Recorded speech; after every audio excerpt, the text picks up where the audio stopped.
Olá, estamos começando mais um programa Personalidade Mais, agradecendo a sua audiência, a sua participação e principalmente a sugestão do tema, assunto, aquilo que você quer ver, a sua sugestão é sempre muito bem-vinda. Sugestão esta que você pode enviar através do e-mail que aparece aí no seu televisor. Você ouviu falar de algum assunto, quer ampliar conhecimento, está curioso? Manda pra gente, será um grande prazer. A nossa produção e eu mesmo, pessoalmente, ir atrás e colocar aqui ao meu lado aquilo que você quer ver. Hoje eu tenho o prazer de entrevistar um escritor, empresário, atua numa área totalmente adversa das grandes biografias, literatura. Estou falando de Marcos Renato, autor do livro Brisa Filosófica. Eu, quando fui presenteado pelo livro, com o livro do Marcos, imaginei que ele fosse um escritor e, na verdade, ele é formado em comércio exterior. Prazer muito grande tê-lo aqui para contar um pouco dessa façanha de escrever um livro, você que não é do mundo literário, tá certo? Muito obrigado pela presença, Marcos. Olha, eu que agradeço, deputado Orlando Morando, pela oportunidade de apresentar o meu livro e os motivos pelos quais eu escrevi o livro. Como você bem disse, não sou do ramo literário, mas me aventurei esse ano de 2015 numa coisa nova que pudesse me gerar uma satisfação diferenciada. Eu estou num momento tranquilo, feliz da minha vida e o livro veio complementar os assuntos que eu discuto em casa, com a família. Foi bem interessante. Só para vocês terem uma ideia, o Marcos Renato tem 37 anos, é formado em comércio exterior pela Metodista e pós-graduado em administração de materiais e negociação pela Fundação Getúlio Vargas. Como eu disse, não tem nada conectado, apesar que para ser escritor de livro, você não precisa ser do mundo literário.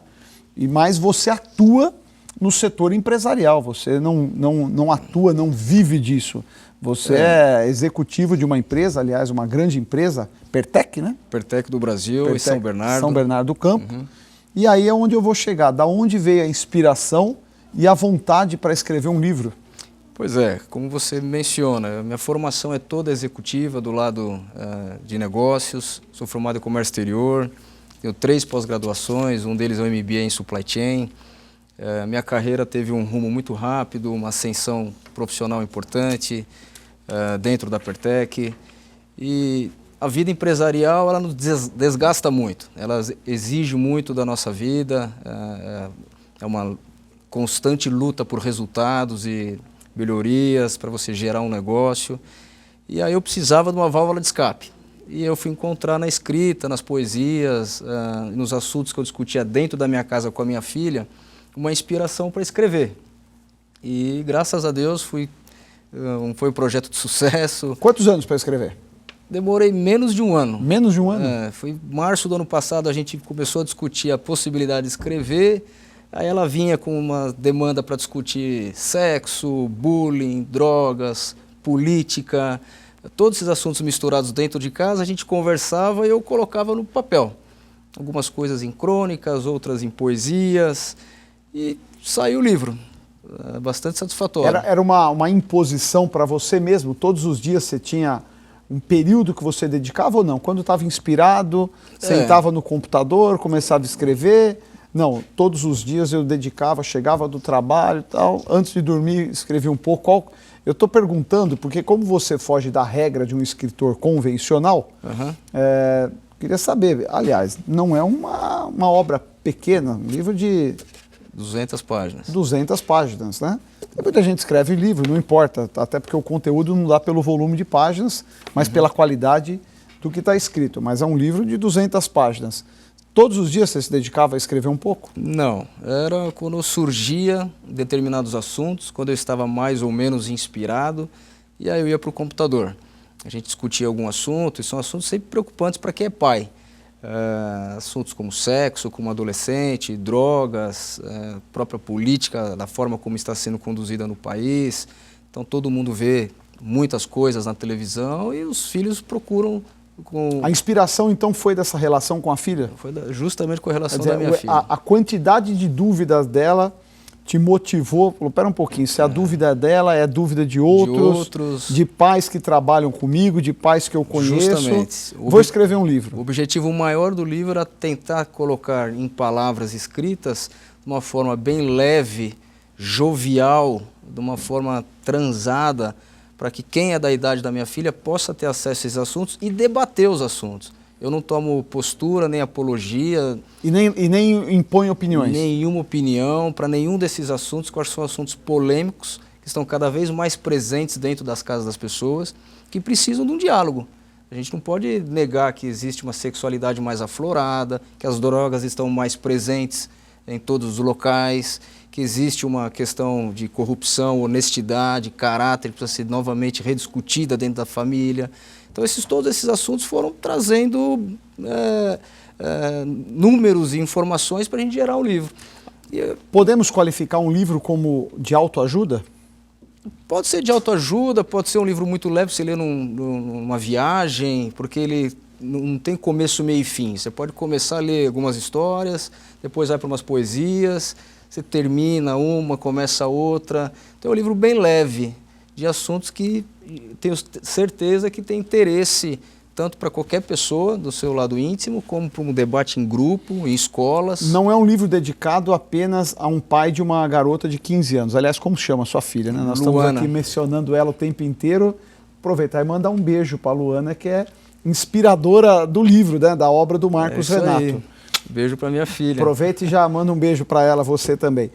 Então não é um livro dedicado apenas a um adolescente de 15 anos. É um livro de poesias, é um livro, mas aborda com muita propriedade os grandes temas que envolvem um jovem de 15 anos. Pela minha profissão que eu exerço hoje, o meu tempo para me dedicar para o livro é muito escasso. Gostaria muito de ter mais tempo, até para poder debater os assuntos em salas de aula, em ambientes e associações que queiram levar esse assunto adiante, esses assuntos adiante. São assuntos de interesse coletivo, né, para a população, para a sociedade. Então a gente está um pouco mais restrito por causa de tempo para poder abordar esses assuntos, mas são assuntos que estão no dia a dia de todas as pessoas. Eu sou pai de filhos de 5 e 7 anos, você de 15. Você consegue sintetizar qual é o maior desafio em ser pai de filhos de 15 anos? Eu acho que hoje em dia são as drogas. Na minha opinião, as drogas hoje elas estão muito de fácil acesso, na porta da escola, na porta do prédio onde a gente mora. Não dá para negar que o assédio de drogas é muito presente. Então, essa é a minha maior preocupação. Eu vou te fazer uma pergunta que parece volúvel, mas é óbvio, nós sabemos do tráfico internacional e tal. A quem você atribui a vulnerabilidade do jovem, e aí nós estamos falando desta faixa de 12, 15, 16 anos, porque se atribui sempre a responsabilidade exclusiva ao Estado. Falta segurança, falta polícia, e nós sabemos que muitas vezes não é só isso. Justo. Não é um traficante que está dentro do seu prédio, é o seu vizinho, de classe média, média alta, que está induzindo o seu filho. A família está falhando, Marcos? Eu acho que está aí a principal chance que a sociedade tem de reverter um pouco esse cenário. Que por mais difícil que seja, porque os traficantes ou a forma com que as drogas estão penetrando na sociedade é muito forte, mas eu acho que a família tem o papel principal de conduzir a sua própria família, os seus próprios filhos, para o caminho certo. Então eu tenho um diálogo aberto com a minha filha, graças a Deus, a gente pode conversar que droga... Você começou a falar dela com droga, ela tinha quantos anos? Uns 13. 13 anos. Porque já tinha amigo que era usuário disso, usuário daquilo, amigas que já tinham engravidado, outras que postavam fotos na internet. Eu faço bastante crítica à internet, porque hoje em dia eles também não desgrudam dos celulares. É uma realidade irreversível do meu ponto de vista, mas ela exige cuidados, exige monitoramento, atenção. Então, das drogas, eu acho que a família tem um papel principal de conduzir, conversar, explicar que droga, no meu ponto de vista, aos 37 anos, drogas não é uma coisa que tem que ser vista como uma coisa horrível, que faz mal, que mata, tem que ser visto como um negócio é bom, deve ter as suas coisas que atraem os usuários, mas você tem que escolher, porque a droga, por ser tão boa, te vicia e acaba com a sua vida. Você vai viver em função disso. Isso é o fato, né? Ninguém imagina que alguém vicia em alguma coisa horrível. Pois é. Os danos são horríveis. E só se percebe depois, né? Mas não prova porque é ruim. Não, aí meu pai está mentindo. Eu provei, exatamente. É bom. É bom, é óbvio, né? Deixar todo o registro aqui do mal que isso causa mal irreversível, diga-se de passagem. Drogas como o crack, eu entrevistei um médico, que é autor de um livro, por sinal, ele atribuiu que o crack pode levar à dependência após consumir uma única vez. Então, ele não te dá margem para, eu quero provar. Não, você prova e se torna um dependente, e neurônios que são afetados, que não se regeneram mais, é irreversível, são quadros irreversíveis. Vai viver à margem Mas da o segredo é ter um diálogo mais franco, menos conservador e mais honesto. Acho que esse é o ponto de vista. Sem mentiras, é assim que eu acho que tem que se conduzir uma educação para os nossos filhos hoje. Porque a facilidade de acesso que eles têm, tanto com os próprios amigos ou com a internet, é muito grande, muito maior do que a vivência de um próprio pai. Então a gente tem que ser franco, honesto nas conversas para poder colocar os nossos filhos nos caminhos que a gente entenda que sejam os melhores. E o álcool, porque a gente fala sempre em droga, o álcool é uma droga, mas é uma droga legalizada. Ele é mais acessível do que a própria droga criminalizada? É pelo fato dela ser legalizada, então o acesso a ela ainda é mais fácil. Eu faço algumas críticas com relação ao álcool no livro, inclusive uma poesia sobre um alcoólatra. Na minha própria família eu tinha pessoas que tiveram o vício do álcool, então isso tudo motivou algumas coisas escritas sobre o álcool. Eu acho que o álcool é sim uma das piores drogas, porque ela abre... É a porta de entrada. A porta de entrada, ela te desinibe, te deixa livre, leve e solto para fazer outras coisas que podem ter consequências ainda mais graves do que o próprio consumo do álcool. Eu acho o álcool gravíssimo. Eu estava ouvindo um relato de uma mãe, problemas do cotidiano, né? Ela falou assim, muitas vezes a gente leva o nosso filho, deixa na casa de uma família, numa festa, imaginando que ele está bem assistido, e pelo contrário, né? Quando você não conhece o pai desta família, você está colocando o seu filho muitas vezes num verdadeiro precipício. Verdade.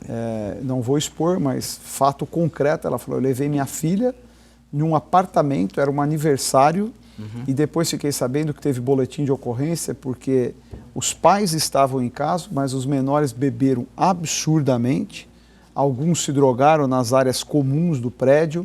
Esse monitoramento é fundamental ou extrapola o limite? Quer dizer, para você, tua filha estuda 15 anos, está na escola, é convidada para uma festa de uma amiga de 15 anos.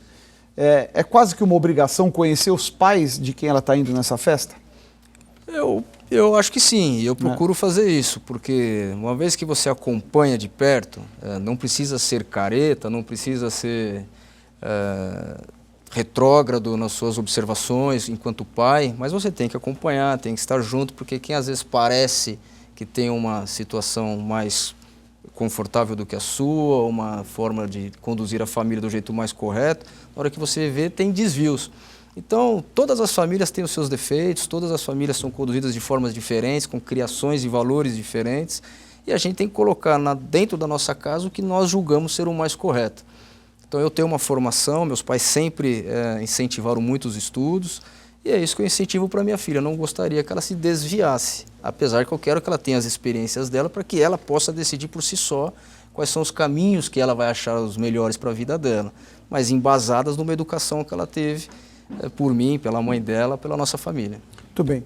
Marcos, eu vou te pedir licença, nós vamos para um rápido intervalo comercial. Você continua com a gente nessa entrevista bacana com Marcos Renato, ele que é autor do livro Brisa Filosófica. Continue com a gente aqui no Personalidade Mais.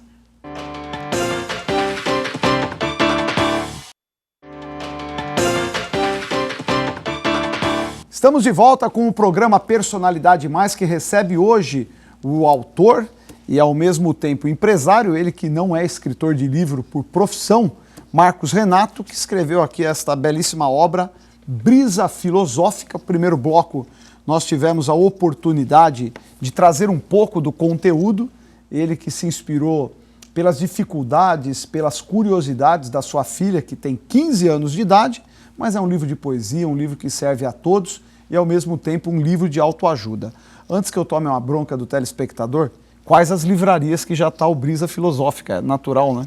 Nós começamos com 3 importantes livrarias de São Paulo. Livraria Martins Fontes, na Avenida Paulista. Tivemos um lançamento lá, eles continuam com os exemplares à venda. A Livraria da Vila, na Vila Madalena, também foi feito um evento de lançamento lá. e a livraria Leitura, que tem umas redes espalhadas pelo país. Aqui, inclusive, no Golden Shopping São Bernardo do Campo. São Bernardo, fizemos o lançamento em São Bernardo, foi um dos principais pontos de venda do livro até o momento. E eles mesmos dizem que foi um dos sucessos dos lançamentos que eles tiveram na livraria, foi o Brisa Filosófica, com a segunda maior vendagem de todos os lançamentos que eles fizeram. Então foi um motivo de muito orgulho para mim. E pelo site também? Temos um site, o www.brisafilosofica.com.br, que também tem as vendas feitas por lá, e que vou lançar aqui em primeira mão no seu programa uma campanha nova. A gente está acompanhando as dificuldades do país, da economia, muita gente, infelizmente, com seus empregos em risco, outras famílias revendo o orçamento familiar, e eu vou fazer, graças a Deus, já consegui vender o livro na quantidade que eu precisava, que eu almejava, por ser um negócio paralelo à minha vida profissional. Tinha um objetivo já alcançado e agora eu vou fazer uma campanha para que o livro encontre aí todos os possíveis interessados leitores. Vamos fazer a partir de 1º de março 50% de desconto pelo site, só pelas vendas pelo site. O Brisa Filosófica. O Brisa Filosófica, para ter acesso para todo mundo. Então quem está com aperto aí no seu bolso, nós vamos facilitar para que conheça o livro e fomente a leitura dentro da sua casa. É uma curiosidade alheia, sempre a gente traz aqui alguns escritores que já têm as editoras certas, pelo contrário, algumas já até antecipam. Verdade. E remuneram o escritor antecipadamente. No seu caso, é literalmente um voo solo, quer dizer, você transformou um sonho em uma obra, em um livro, naturalmente correu todos os riscos. É muito difícil lançar um livro por conta própria? Foi um desafio para mim, porque o meu nome ele pode até ser conhecido no ramo em que eu atuo, que é o ramo de laminados, é o ramo da área privada, mas no ramo de editoras e literário eu sou um nome qualquer. E então, para eu penetrar nas editoras de renome foi muito difícil. Eu tive acesso a algumas e aí eu optei pelaquela que mais me acolheu. Ela inclusive ofereceu para bancar o livro e fazer todo o patrocínio, mas também por uma opção própria eu decidi fazer todo o meu próprio investimento para que eu tivesse liberdade, inclusive, de uma decisão dessa. Vou abaixar o preço porque já atingi o nível que eu gostaria de venda e quero agora vender todo o restante. Você não fica engessado pela editora. O próximo passo é fazer uma campanha solidária de 100% da arrecadação doado para alguma instituição. Estou ainda numa fase de escolha para que não erre também no destino desta arrecadação. Modéstia à parte, se precisar, eu posso ajudar na entidade, viu? Porque eu atuo muito com entidades sociais do Grande ABC e tem boas entidades, viu? Entidades muito sérias e que merecem muito ajuda e muitas vezes não tem. Então, nessa parte aí, se você precisar, eu me coloco à disposição para ajudar. Eu me sinto uma pessoa privilegiada aí por Deus, por todas as conquistas que eu já tive.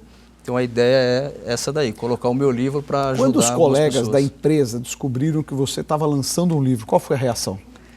Não teve nenhum que falou assim, acho que o Marcos está ficando meio louco, teve ou não? Teve uma repercussão e ainda tem, de bastidores, mas eu não me preocupei com isso, porque tive uma conversa franca com o meu chefe, com o presidente da empresa, estava fazendo um livro que é um produto, eu sou formado em comércio exterior, tenho uma pós-graduação em marketing, então isso para mim é um produto, era para ganhar dinheiro com o livro. Não fiz nenhum livro para ter apologia, nem para defender teses ou que droga é mais legal ou menos legal, que sexo está certo ou está errado. Foi falar sobre os temas, criar um produto e fazer venda. Esse foi sempre o meu objetivo. Nunca tive a ambição de ser um escritor conhecido, de renome por aí, mas sim criar um produto que deixe uma mensagem para quem ler. Aliás, o Marcos, eu vou dar um testemunho, ele é bom de marketing, muito bom de marketing. A forma que eu conheci foi a mais inusitada. Eu estava comendo, almoçando em um restaurante da cidade, aliás, mandar um grande abraço para todos lá do restaurante Tudo em Família, ali ao lado da Cidade das Crianças, e uma refeição rápida, semanal, né? Muito boa. E quando eu fui pagar minha conta, um dos proprietários falou, ó, essa pessoa deixou este livro de presente para você. Eu falei, poxa, pelo menos eu queria o contato para agradecer, porque a hora que eu peguei o livro, foi exatamente esse livro. E aí eu falei, ó, eu não me lembro quem é, ele vem sempre aqui, quando ele voltar eu vou pedir o contato e depois eu te passo, né? A proprietária do restaurante me falando. E por sorte, né, eu estava saindo, ele passou de carro e falou, você pegou o livro? E aí eu peguei o contato dele, ele está aqui, já tinha ouvido falar, mas bom de marketing, porque marketing também tem um pouco de audácia, né? Nesse projeto que eu acabei encabeçando quase que sozinho, tem pessoas, obviamente, que me ajudaram, minha família, minha namorada, minha filha, muita gente ajudando e me dando suporte. E até me ajudando a conduzir, porque às vezes você vai para uma vertente e fala, vou escrever sobre tal tema. Aí corri esse risco, mas vamos pensar que você faz isso, que você faz aquilo. Então eu tive que ter alguns cuidados e naturalmente cuidar do meu próprio produto, né? Eu não tenho nenhuma assessoria para fazer a vendagem, então eu tive que me arriscar e me colocar à exposição, como essa que eu fiz no restaurante para ter acesso coragem, ao deputado.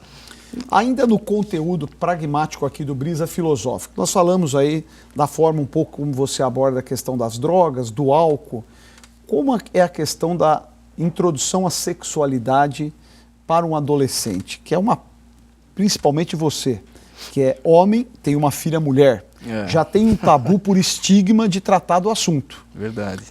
Qual é a relação? Como você busca no livro, para deixar o pessoal um pouco mais aguçado ainda, você sugeriu uma idade para sua filha? Você só trata do ponto de vista da prevenção? Qual é o caminho que você leva especificamente sobre a questão do sexo? Que eu acho que é um tabu não fácil de ser tratado. Pela forma com que eu conduzi a educação da minha filha até hoje, a gente teve sempre um papo muito aberto dentro de casa. Então a gente conversa sobre sexo já há algum tempo. Até recentemente ela falou, pai, eu acho que eu sou meio careta, porque eu tenho 15 anos, nunca fiz isso, nunca fiz aquilo, e tudo tem o seu tempo, né? Acho que o mais importante são os filhos se sentirem seguros do que estão fazendo, porque a internet hoje é um grande vilão para a educação dos filhos. Absurdo, né? Sem nenhum controle, né? Muitas vezes a minha filha me aborda na minha casa, pai, dá uma olhada na fulana de tal, que inclusive frequenta a minha casa. Está aqui postando uma foto pelada, é o nude agora, daqui a pouco posta uma foto beijando. E os sites de pornografia, Marcos, eu tenho 41 anos, tudo bem que o mundo mudou, avançou, mas para você conseguir uma revista, na banca de jornal não vendia para menor. Verdade. Hoje você entra em qualquer site, um né? clique, Não vou nem usar, porque pode ter um menor nos assistindo, a gente acaba fazendo apologia. Não tem nenhum controle, o Brasil e o mundo está errado nesse ponto de vista. Não que nós não tenhamos, mas sexos explícitos de uma forma das mais diversas você coloca lá hoje. E o meu filho, criança hoje de 5 anos, é a geração touchscreen. Mexe no computador com uma facilidade incrível, mexe na internet, tem acesso a tudo. E você não tem como controlar, mas tem. A gente fiscaliza, olha, eu pego o iPad dele, vejo os sites que ele entrou, mas é um erro a forma que essa liberalidade como foi colocada. Eu concordo com você. Esse tem sido assim, um dos das grandes pedras do meu caminho de educação da minha filha, porque por mais que ela tenta ter uma conduta melhor, toda a sociedade faz com que não se tenha uma conduta adequada. Então, estimula por um caminho adverso. Estimula postar foto assim ou postar foto assado. Se você não posta, você está diferente da sociedade. Teoricamente você está errada, né? É o que ela te perguntou, eu acho que eu estou muito engessada. Não é, ela está no normal, né? Está dentro do que nós achamos que é o certo. Então, o sexo hoje está muito descambado para essa idade. E me preocupa doenças, me preocupa uma gravidez precoce, porque na nossa molecagem, que a gente também fazia muitas dessas coisas que eles fazem hoje, talvez até pior, só que Mas não tinha forma, não era tão liberado como hoje. A gente nunca postou para ninguém ver, olha, eu saio com tal fulana, ou eu fiz isso com não sei quem. Hoje em dia eles tiram foto, postam, a sua família inteira fica sabendo, você expõe sua família, seu nome, sua reputação, sem menor noção do perigo disso. A palavra privacidade para os adolescentes, eu acho que eles não sabem exatamente o que significa. Estão numa descoberta do que é privacidade. Porque também acho que essa fase da abertura generalizada também está numa fase de reanálise para eles, o que vale a pena se expor, o que eu devo me proteger. Eu acho que eles estão também nesse momento de reavaliar como usar a internet e esses aplicativos todos. Muito bom. Já tem um próximo livro pensado aí? Como o primeiro já atingiu a meta, alcançou o sucesso desejável, Graças a Deus. Já está pensando num novo projeto? Tem algumas coisas já rabiscadas e pretendo lançar sim um Brisa Filosófica 2 com outros temas que também de interesse coletivo. Esse é um dos pontos. Por que Brisa Filosófica? Da onde vem a inspiração do nome? Eu tenho um problema no fígado e não posso beber bebida alcoólica. Isso já há alguns anos eu faço tratamento para o fígado e não bebo bebida alcoólica. Numa das minhas aventuras de vida, e até isso serviu no primeiro semestre mais ou menos do ano passado, a gente decidiu escrever coisas que tivesse relacionado com uma certa criatividade. Até muitos me questionaram, mas você usa isso, usa aquilo? Eu falei, não, eu não. Eu não preciso, graças a Deus eu sou uma pessoa feliz assim do jeito que eu sou. Aí o Brisa Filosófico foi um nome marqueteiro para que vinculasse a uma juventude sobre a brisa, que eles batizam quem está numa brisa, está num barato, com temas mais filosóficos, um pouco mais profundos, né? Então era para atrair esse público com assuntos leves e modernos, sem ser considerado por eles um negócio maçante ou envelhecido. O negócio aí é para ser moderno. Marcos Renato, muito obrigado pela sua participação. Autor aqui do livro Brisa Filosófica, que nos deu aqui boas histórias, e fica aí a você o convite para poder ler esta bela obra que é o Brisa Filosófica. A você de casa que nos acompanhou, o nosso muito obrigado. Lembrando que na próxima semana nós temos mais um encontro marcado aqui no Personalidade Mais.